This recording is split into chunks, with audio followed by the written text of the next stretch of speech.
What's up, my friends, and how's it going tonight? It's Carpo here. I'm going to try for a second time to do this video. First time I was interrupted at first by my son, and then after a while I finally got into the video and my battery died, and I'm not going to try to upload a part 2. So, to try to summarize where I was at, I hope everyone's doing fantastic. I'm making this video kind of as a ramble and a shout out and hello to everybody. Thanks to my subscribers. And I wanted to say, wow, I mean, I can't believe I have over 9,000 subscribers. I've seen some people celebrate, having 1,000, and I guess I don't really give enough credit to my subscribers. I think it's pretty cool to have all of you to discuss ideas with, and I'd love to do a lot more with the channel if I had the time and the funds, but, my camera's kind of crapping out on me, as I just said, batteries are dying and whatnot, but I would like to say, I'll see you all in a week, basically. After this video, I'm going to be taking a week off of the internet, and I do this every so often. About once a year, I try to take a week off, and, it's a good thing. I'm still going to be answering emails and taking orders, so if you have any questions for, Kratom or anything, just get a hold of me through email. And should be in the description, I think. So, I have... a few thoughts I'd like to share, for what it's worth. First off, I'd like to say that the election season is over, and it is what it is. I feel like we elected a person with the values I don't share, but I hope that I'm wrong about his intentions and that he actually has good ideas in mind. I'm going to give him a chance. I'm only going to be fair. I do also understand the need for people to protest and speak out, but I don't support the protesters that are being violent in their own towns. I think that's foolish and unnecessary. And I would like to say that over the last few days I've had a lot of time to really think about this. And I've talked with a lot of people and really been, considering this, trying to be fair, trying to be honest. I understand where Trump supporters are coming from. I understand after talking to enough that a lot of them say, well, I don't agree with all those ideas and policies, or I don't agree with his behavior, but I'm hoping that there's change. And this is kind of, this is where we're at as a nation. It's a crossroads. And we can only hope he's congenial and respectful. The way, after I saw him speak, after he spoke to Obama, the way he talked on camera, the way he's spoken since, he seems like he's cooled his jets a little bit. And I think he was playing a show. And that bothers me, but at the same time, they all do. And, in the long run, we'll see. I can't sit here and beat up on Trump. I don't like the guy, I don't like his attitude, and I don't like the kind of person he is as a man, but hopefully he'll lead our country in the right direction as this patriarch that he wants to be. I won't stand in his way because there's nothing I can do. So I'm going to go on with my life like I always do. And that's what happens every election. If you're young and this is your first election cycle, you'll know that this happened, or you might not know that this, every 4 years, there's always a group of people who are very intense about the elections. Some are much more than others. There are people freaking out, crying. It's just politics. No real policies ever change other than the ones that we want to protect ourselves and our families, and those are the ones we're afraid might change. But it is what it is, so we move on. As far as taking time off of the internet, I think that right now it works coincides perfectly with the timing of the election right now. And I think, honestly, this will probably be the best time for me to do it every time. I don't have television. I don't have network TV, so I rarely, if ever, see any commercials. And when I do, it's usually the same old crap. A couple years ago, it was the midterm elections, and I went to this burger joint, and I saw all this crap on, smearing each other. And then the next thing it was just drug commercials, for 10 minutes. And I remembered, wow, I don't miss that. And I realized so many people still watch regular television. And I gotta say, I'm not gonna be one of those judgmental ones, like, kill your TV. I still watch movies. I still watch documentaries. I still enjoy learning things. And even some shows. I mean, yeah, for a while I was into a lot of shows. I'm just not anymore because none of them moved me, really. Except Westworld. I started watching that, and that's a pretty interesting show. I do like that one. And I liked Walking Dead for a couple seasons, but it lost its interest too. Point being that I don't watch a lot of shows, but I do watch a lot of documentaries and interesting things on TV. So TV isn't the problem.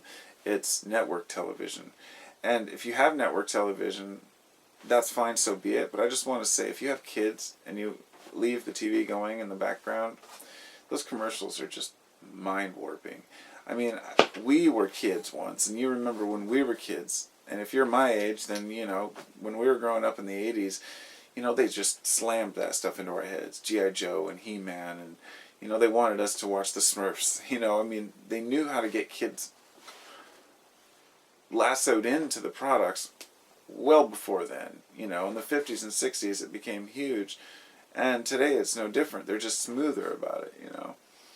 But those commercials are just horrible, all of them. It's just anyhow, that's kind of the nation we've become. So we've just absorbed these ideas of who we should be from the television, you know.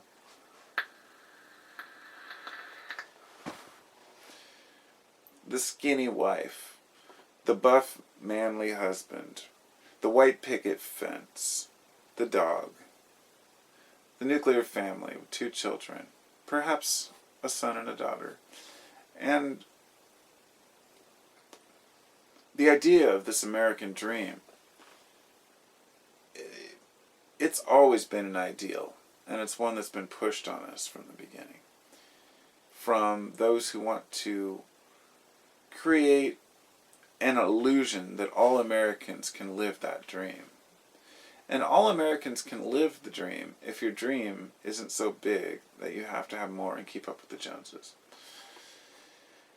An important factor in living is living humbly, but at the same time we're humans and we want to have more. And the big question often is, do we deserve more? Should we be able to have what everyone else has? Are there enough resources to feed, clothe, and house everyone and give everyone 2 cars and a garage? I don't know. I think that it's not about money, it's about resources. But my point, I guess, is that things are unfair and they'll always be unfair. It's not always balanced, and we're going to have to realize that. And I think we have realized that as a species. But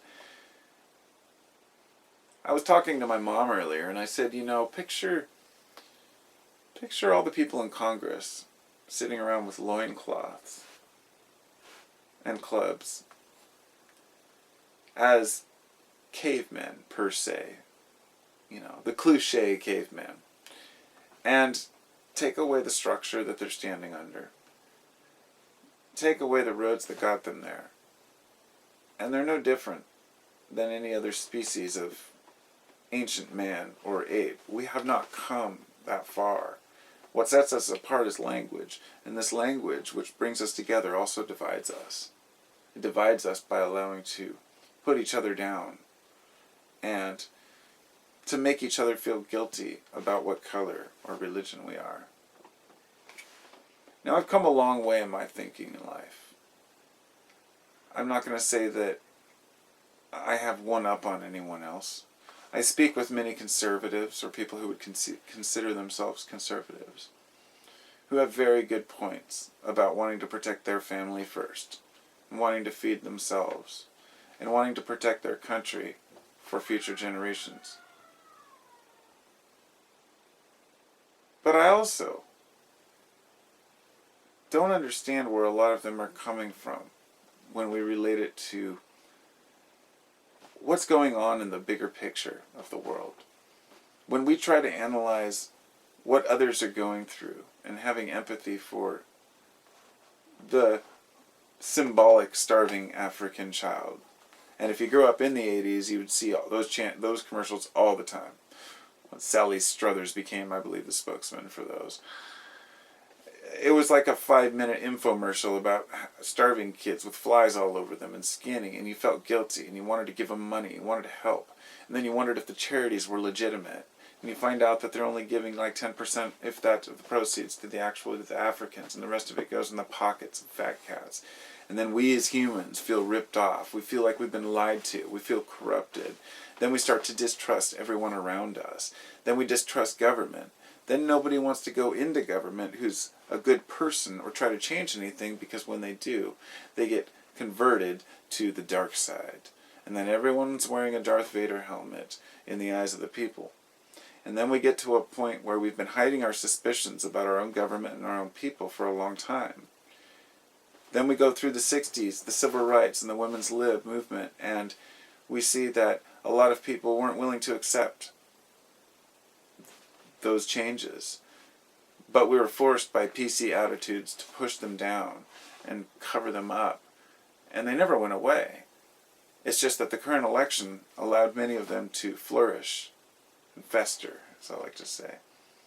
And people are just people. Xenophobia is something, if you don't know, xenophobia is basically fear of other cultures. And it's something that runs rampant through all cultures. It's not just American, it's Russian, it's African, it's Asian. People are always scared of what they don't understand. And once they start to get to know it, things change. But there are too many biased statistics on even things like crime. When people use statistics of black crime versus white crime, when we're trying to figure out the cost of immigrants and what the damage they're actually doing to the economy, and using biased statistics on particular cities, or just trusting the judgment of the people that we look up to and admire. And often those people are, well, there's several YouTubers that also are elsewhere, but I won't give any particular names, but there are some extremely hardline people, hardline thinkers, that I partially agree with, but their attitude reflects such a disdain and cynicism and arrogance that they know what's right, that it's hard for me to listen to them. And they are super intelligent guys and girls. Mostly guys, because I don't really know a lot of the girls that are really intense into that whole, ranting type thing. But there are some YouTubers, some guys that I know that are just intense. And some of them have been on a variety of live shows and whatnot, Google Plus chats. They're the kind of people you're afraid to even speak to, because you think they're going to tear you down for what you say. They want to believe that everything they know is true, and that makes it difficult to get anything through to those people. And I feel like there's a lot of them out there, There's a lot of that going on in the world. It's,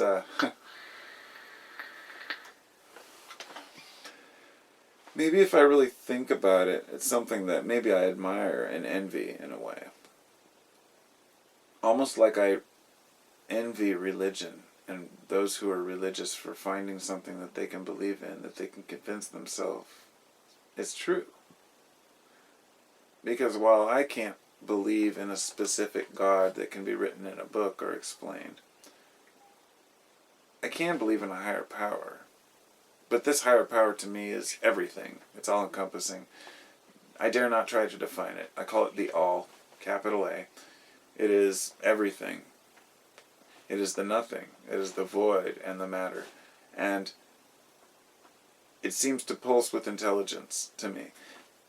And if you say that to a person who's an atheist, they've also often, instantly label you as, oh, well, you're just one of those New Age people, or you're just believe in God. No, it's not like that. And this is the barrier I've seen between atheists and Christians, which is also a huge issue in today's society. And this election was based a lot on Christian values and trying to cater to that. Trump said he wanted to overturn Roe versus Wade. Do I really believe he's going to do that? No. But I do believe he was pushing for that ideal, because there's so many Christians who would vote for him based just on that. And that's amazing to me, that there are so many places around this country where abortion clinics are harassed and bombed, and and prevented from operating by laws being passed. Mike Pence, the vice president now, he's anti-abortion, and he's very, very strictly Christian. And he was the governor of Indiana, and they've got some of the harshest laws in the country. And I don't understand how, here's the thing. I put myself in the shoes of people who call themselves Christians who are anti-abortion. There are several people on the corner who stand down here. There's, I believe, an abortion clinic about 5 blocks from here. And I've driven by these people that hold the signs up every so often. And I remember stopping one day in the middle of the road and just rolling down my window, and I said, "What is wrong with you?" And the lady started talking to me, and then or the guy started talking, and he didn't know what to say, and then his wife came in, and I was like, are you just letting her talk for you? I mean, don't you have an explanation for why you're holding a sign with a bloody baby? I mean, it's disturbing to children, and it's disturbing to everyone, and it's not appropriate, but I shouldn't get into the politics here, because I understand that there are strong feelings, because I've analyzed that, and I've said, I can see how you can consider that a life, and I can see how late-term abortion could be a serious issue. But I also see that it's not black and white. If you find out your child has Down syndrome, if you find out your child's going to be stillborn, if you find out your child's going to end up killing you when they're born, that's a huge decision, and one that often, people have to make. Nothing is black and white. And all the issues need to be considered carefully. And that's why I'm very cautious not to believe anything 100%. But life is complicated, Sometimes you want to be involved, and sometimes you don't. Sometimes I've wanted to be involved in politics and try to change things, and then I realize that it's impossible.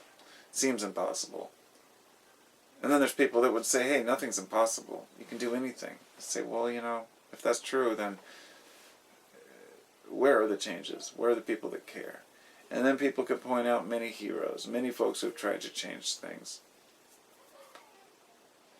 Now, I should probably go because it's getting late, and I just wanted to make a decent last video here for a while. I just wanted to say one last thing. It was only this year that I heard SJW used enough times to actually finally look it up. Now I thought it had something to do with Jews, because of the J. I wasn't sure, and when I found out it was social justice warrior, I guess my heart sank a little bit when I realized how many times I've heard that used as an insult. When I've heard that used as a way to tell a person that they shouldn't be that way. And I thought, a social justice warrior. And I realized that in the mind of some people, they see these, what they call liberals, libtards. And they see, all they're doing is fighting for all these causes. And they may see it differently, but that's kind of how it seems to appear. And I say, what have you fought for? If you're not fighting for social justice, then what are you fighting for?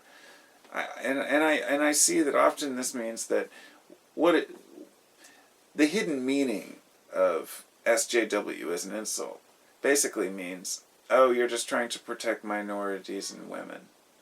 Because if an SJW, a social justice warrior, if their only goal was to protect white males, then it probably wouldn't be so much of an issue. There's nothing to be ashamed of if you're trying to get justice for your fellow man. Because there are a lot of people who get fucked over in this world. And I can't sit by idly and allow it to happen without speaking out on it. I may not be able to do anything about it, but I can speak out about it. I may not be able to stop racism, which is inherent within us. It's something that a lot of people have, much more than others. We're all slightly wary, perhaps, of other races. Maybe it's genetic. We're predisposed to feel that way. If we're walking down an alley and we see a black man, they do all those stupid tests of blacks compared to whites, and it makes us even more afraid of each other.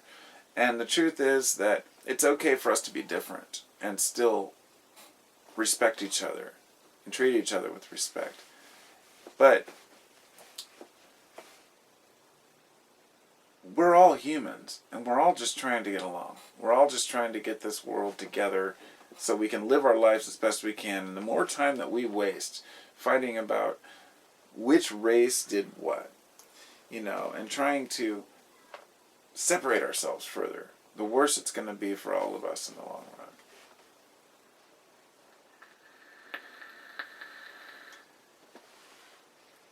I'd like to say that it's not a matter of open borders. I'm not for open borders, but the borders we have are already like Swiss cheese. People come in shipping containers. People come in tunnels. People come in airplanes, private jets. People come in and, with diplomatic tags and smuggle people in briefcases, suitcases. There was one case of a guy who got busted because the guy woke up in the luggage department, but diplomatic immunity, they can't search your stuff. But there's a million ways to get into this country if you want to. What's happening in the world is globalization is taking place before us.